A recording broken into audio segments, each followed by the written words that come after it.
नमस्कार, ST news में आप सभी का स्वागत है। मैं हूं आपके साथ साक्षी गुप्ता। ये बढ़ते हैं कुछ खास खबरों के साथ। रीवा जिले के जनपद पंचायत सिरमौर क्षेत्र अंतर्गत ग्राम पंचायत हरदुआ में पेयजल की समस्या से ग्रामवासी परेशान हैं।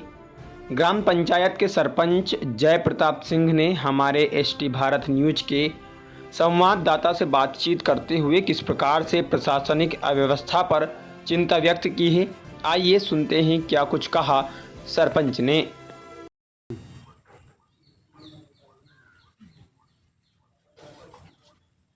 सरपंच साहब जी। आप ग्राम हरदुआ के सरपंच हैं। हरदुआ में सबसे बड़ी समस्या है पेयजल की और हमेशा से रही है। आदर्श गांव होने के बाद भी कभी इसमें सुधार नहीं हुआ है। जी, तो आप सरपंच हैं, पेयजल समस्या के लिए आप कौन सा कदम उठाए अभी तक और क्या करने वाले हैं? अभी हमारे गांव में पेयजल की समस्या लंबे अरसे से अभी भी मौजूद है। एक बार नल जल योजना के तहत काम हुआ भी, वो भी जो है तो किसी काम का नहीं हुआ। इसकी कार्रवाई के लिए हमने नल जल विभाग को भी सूचित कर दिया है और उस विभाग के द्वारा आश्वासन मिला कि अब ये काम करना, नल जल योजना बंद कर दिया। अब जल मिशन की योजना आई है केंद्र सरकार के द्वारा। जो माननीय केंद्र सरकार की नई योजना आई है उस के तहत हमें आश्वासन मिला है कि बहुत ही जल्द 2 साल का हमें एस्टीमेट मिला था कि 2 साल के अंदर आपके यहाँ जो है तो पेयजल के सुविधा के लिए व्यवस्था की जाएगी। उनको हमने प्रपोजल भी दिया था कि हमारे यहाँ तालाब के में जो है तो ग्राउंड है, तालाब के मेड़ में स्पेस है, आप वहाँ टंकी बनाइए। उसका लंबा प्रोजेक्ट है कि वहाँ से पानी फिल्टर करने के लिए हमने व्यवस्था भी बताई थी कि आप हमारे तालाब से पानी फिल्टर करके और टंकी में भर के और पेयजल की व्यवस्था करिए। और माननीय सांसद जी से भी हमारी बात हुई है अभी इलेक्शन के बाद, तो उन्होंने कहा कि इसको जो है तो हम जल्द आपके यहाँ का इसको निपटारा करवाएंगे। दूसरी बात, गांव हरदुआ में जो मुख्य मार्ग है और ये मुख्य मार्ग के अलावा भी जो आम रास्ता है, शासकीय है, उस पर व्यापक पैमाने पर अतिक्रमण हो चुका है और होता जा रहा है। उसके संबंध में आपने राजस्व विभाग को कोई चिट्ठी पत्री लिखी क्या? इस पर क्या कदम उठा रहे हैं? माननीय, मैं आपकी जानकारी के लिए बता दूं कि यहाँ हम जो है तो अभी हमारे 2 साल कार्यकाल के अंदर हमने जो है तो 4 रास्ते अतिक्रमण मुक्त करवा के नए बनाए हैं और हमारा भरपूर प्रयास है कि आगे भी ऐसे रास्ते, जैसे अब ये उदाहरण के लिए मैं आपको देता हूँ, ये सुमरिया ढर्रा कहलाता है हमारे ग्राम पंचायत का। अब ये ऐसे जेड तक अतिक्रमण में है और इस वर्ष हमारा ये फोकस है कि जैसे इस पर जीएसबी मंजूरी मिलती है तो इस रास्ते को इस साल खोलना है।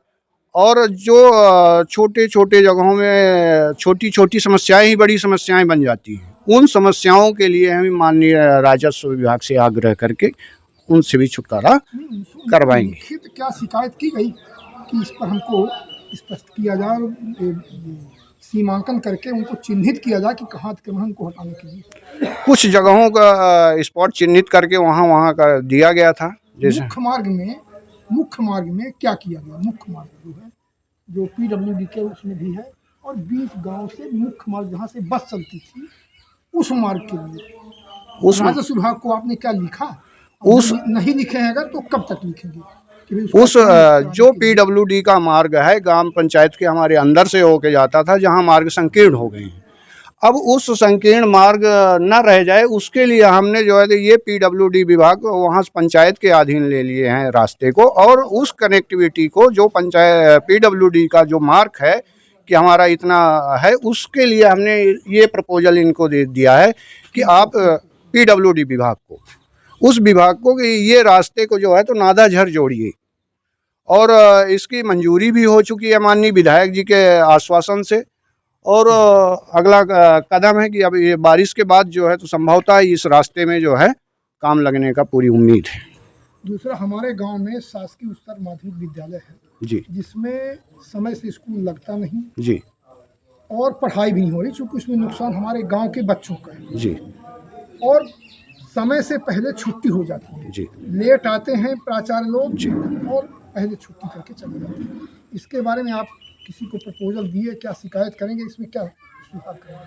इसमें आपने ये इसकी शिकायत की है, बहुत अच्छी खुशी की बात है। बच्चों के भविष्य के लिए हम भी उतने ही सजग हैं। जो भी त्रुटियां होगी विद्यालय की तरफ से, उनको इस 15 अगस्त में हमने हिदायत भी दी है उनके भाषण में, वहाँ जब संबोधन कर रहे थे। अब अगला कदम इनको जो है तो 1 महीने का अवसर हमने दिया था कि 1 महीने के भीतर एक भी शिकायत नहीं आनी चाहिए। अगर इतने के अंदर ये शिकायत नहीं करते हैं तो इनके उच्च अधिकारी को हम सूचित करके और इनका चरणबद्ध तरीके से नामों सहित आगे करेंगे। हरदुआ ग्राम का जो तालाब है बहुत बढ़िया है, इस मॉडल का तालाब कहीं नहीं। उसके सौंदर्यीकरण के लिए, उसकी सुरक्षा के लिए, साफ सफाई के लिए पंचायत के द्वारा आपके कार्यकाल में क्या व्यवस्था बनाई जा रही है? बहुत अच्छा सुंदर प्रश्न है आपका। मैं इस पे हमारा विशेष फोकस रहता है तालाब पे। और तालाब में क्या है कि ये पंचायत के पास एक लिमिट से बजट होता है, उस बजट को हमने 2 वर्ष बजट खर्च करके पानी की सुगमता तैयार की है। आज भी देखेंगे पानी आज भी आवक बनी हुई है और पानी आ रहा, पानी भर रहा। पिछले बार हमने उस नाली में बजट लगा दिया था खोदने के लिए। इस बार जो नहर की जो सफाई, जहाँ जहाँ नहरें चौक थी, वहाँ से काम करवा के और उसको जो है तो पानी की व्यवस्थित हमारे तालाब में आके संरक्षित हो, इसके लिए प्रपोजल थे। अब अगला जो बजट आएगा उसमें से जो लेडीज का नहाने का घाट है उस तरफ उनके लिए एक इज्जत घर बनाना है। उस और जो उससे मत बचेगा तो 4 औजार जो पत्तियां हैं उसके साफ सफाई में व्यय करेंगे।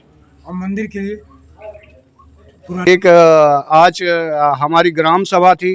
ग्राम सभा में बहुत से अच्छे निर्णय लिए गए और जनता का अच्छा सहयोग रहा।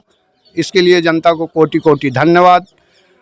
और आज से एक नया नियम बना है कि जो हमारी पंचायत ग्रोथ कर रही है, जिसमें हमें जो है तो प्रॉपर्टी टैक्स के लिए सभी को सूचित करके और उसका एजेंडा, उसका विधान तैयार करके आज से ही प्रॉपर्टी का टैक्स लागू किया जाता है, ऐसी आम सहमति मिली है हमें।